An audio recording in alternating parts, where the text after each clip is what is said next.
여러분 안녕하십니까? 이번 시간에는 하늘에 계신 이재명의 형 이재선 님이 해냈다라는 소식을 전달해 드리도록 하겠습니다. 잘 아시는 것처럼 이 이재명의 형님이신 이재선 씨, 하늘나라에 가셨죠. 얼마나 많은 이야기를 남기셨습니까? 살아생전에 이재명은 자기의 친동생임에도 불구하고 천리를 저지르는, 또한 이재명이는 북한으로부터 공작 자금을 받은 간첩일 수도 있다. 이재명이가 만약에 대한민국의 정치 지도자가 되면 이재명 때문에 피해를 보는 사람들이 엄청나게 많을 것이다.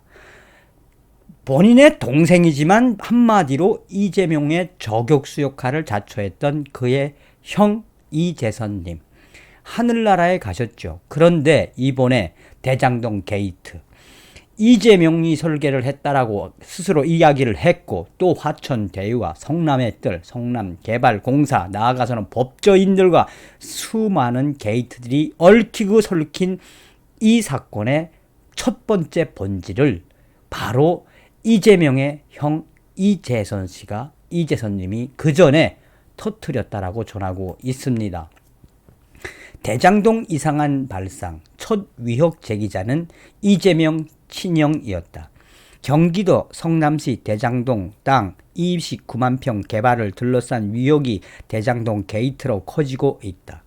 뒤늦게 수사에 돌입한 검찰과 경찰은 이재명 지사의 주장대로 단군일의 최대 개발 이익 환수 치적인지 아니면 단군일의 최대 특혜 개발 비리인지 낱낱이 밝혀야 한다. 정성산TV 좋아요, 구독, 알림은 큰 힘이 되겠습니다. 후원해주시는 모든 분들께 가열차게 멸공. 자, 이 소식의 본질은 과연 무엇입니까? 게이트로 비화한 판도라 상자의 뚜껑을 처음 연 것은 경기도 수원에 기반을 둔 작은 인터넷 매체 경기경제신문이었다. 자, 여러분들께서도 아시는 것처럼 이번 대장동 게이트가 얼마나 많이 묻힐 뻔했습니까? 그리고 이미 이 대장동 게이트에 한해서는 2018년과 또 2019년도에도 얼마나 많은 이슈를 만들어냈습니까? 그런데 이재명이는 철저하게 숨겼죠. 경기경제신문이 처음으로 다루었다. 2011년 창간한 이 매체의 박정명 대표는 기자 제보를 토대로 화천대유 자산 관리는 누구 것입니까? 라는 제목으로 대장동 위협을 8월 31일 올해 처음 폭로했다. 경기도청 출입을 비롯해 이 지역에서 약 20년 기자 생활을 해온 그는 주변에서는 민주당에 가까운 진보 성향으로 보는데, 진보도 보수도 아니고 그냥 나는 언론인일 뿐이다. 자, 대선 주자들, 전 대법관 등 거물급 이름이 거론된다. 그는 처음엔 단순 특혜라 생각했다. 이렇게 커질 줄 몰랐다. 내가 너무 큰 것을 건드렸구나 싶다. 황소가 뒷걸음치다 생쥐 아닌 황금박쥐를 잡은 것이다. 기사가 나간 뒤 관련자들의 반응은 어땠나? 정파를 떠나 공익 차원에서 보도했는데 보도 다음날 아침 경기도 관계자는 팩트체크가 안 됐다. 기사를 빨리 정리하라고 압박했지만 응하지 않았다. 10여 분 뒤 화천대유 측이 반론 보도도 필요 없으니 인터넷에서 당장 기사를 내려라 라고 다짜고짜 요구했다. 이런 반응을 보면서 더 큰 게 있다는 직감이 들었다. 2억 5천만 원의 소송을 당했다. 맞다. 보도 다음날 화천대유가 형사고소와 민사소송을 제기했다. 과거에도 경험했는데 불리한 내용을 보도하면 까불지 말라라며 언론의 입을 틀어막는 전형적인 수법이다. 이재명 지사도 대선 경선에 악영향을 주는 허위 보도라면서 최근 선관위 산하 인터넷 선거보도심의위원회에 이의신청을 냈고 나는 반박문을 냈다. 자, 그렇다면 무엇이 가장 큰 문제라고 보느냐? 김만배 화천대유 대주주, 유동규 전 성남도시개발공사 사장 직무대리, 잠적한 남욱 변호사, 또 녹취록을 검찰에 제출한 정영학 회계사가 위협의 4인방으로 불린다. 이 지사는 9월 14일 기자들에게 사실 대장동은 내가 설계했다고 고백했다. 특혜에 개입했다면 범죄이고 몰랐다면 무능한 것이고 관리 감독을 잘못했으면 직무유기다. 자, 그렇다면 어떻게 처리되기를 바라나? 그러자 기자는 한국 사회에서 덕망이 있고 존경받는 사람들이 대장동 위협에 줄줄이 개입했다니 놀랍다.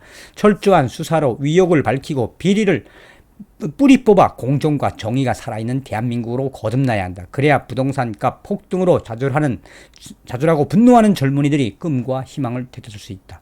대충 꼬리 자르기식 수사를 하면 제2의 대장동 게이트는 또 터질 것이다 라고 전하고 있습니다. 박 기자의 보도 직후 9월 3일 페이스북에 대장동 의혹을 심층 분석한 참여연대 출신의 김경률 회계사도 대장동 진실을 밝히는 데 큰 역할을 하고 있다.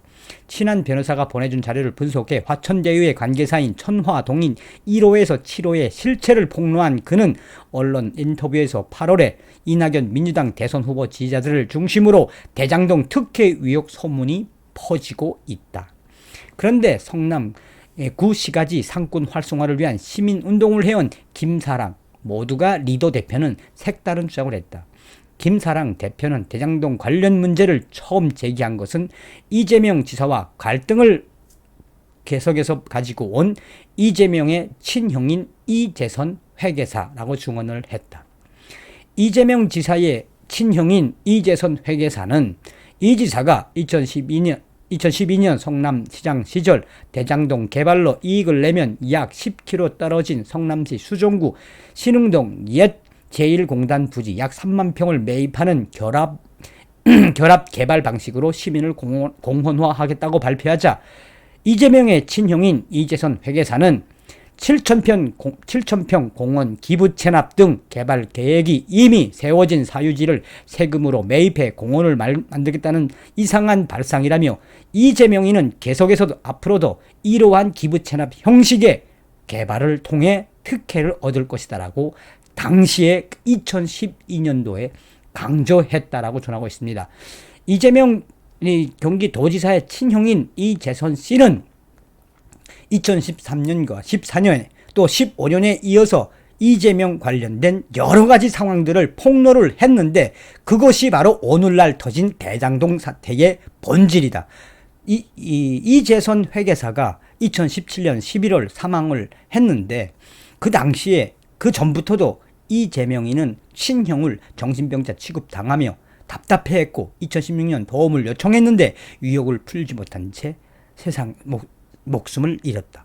자, 이러한 부분에서 한결같이 기자들과 당시에 관계되어 있는 사람들이 이야기하는 것은 바로 무려 2012년부터 2016년, 2017년 목숨을 사망할 때까지 이재명의 친형인 이재선님은 이재명과 관련된 개발의 그 부당성과 또 특혜 의혹을 계속해서 성토했었다.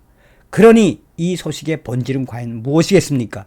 이러한 이재명의 대장동 특혜, 개발 특혜의 그 본질을 이미 하늘나라에 계신 이재선님이 그전부터 차곡차곡 한 것이 이번에 왕창 터졌다고 기자들은 입을 모으고 있습니다. 이번 시간에는 하늘에 계신 이재명의 형 이재선님이 해냈다. 삼가 고인의 명복을 빕니다. 멸공.